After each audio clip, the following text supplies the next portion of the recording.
काय पाटील, काय बोलला का नाही? काय रे सुनील उर्फ चॉकलेट सोन्या, हा? दिवसभर थोबाडा ते तंबाखू घेऊन फिरतो म्हणे चॉकलेट सोन्या.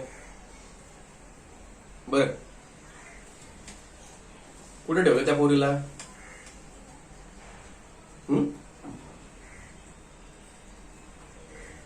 बोल पटकन, कुठे ठेवलंय त्या पोरीला? नाही माहित नाही मला. वा, असं खपलायचंच नाही का? हे बघ, तुझ्यावरती आता असाही पॉस्कोचा गुन्हा दाखल झालेला आहे, बरोबर? 376 किडनॅपिंग.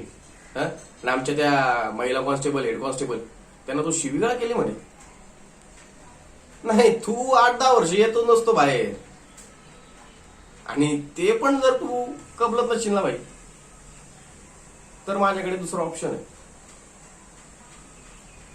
जाधव, हा, एक काम करा, आपण जो जमा केलेला गांजा होता ना, हा, ते त्यातले 4-5 पुढे घ्यायच्या घरीचा. त्यांच्यावरती अंमली पदार्थ विकण्याचा धंदा करतात, हा, तो गुन्हा दाखल करा. आणि आपल्या तुझ्यांना शिवीगाळ केली होती ना त्या हेड कॉन्स्टेबल, हा, त्यांना घेऊन जा सोबत. आणि त्यांना तिकडनं इतका मारत आणा मादरच नको. आता कसं आहे, नाक दाबलं की तोंड उघडतं. बोल पटकन,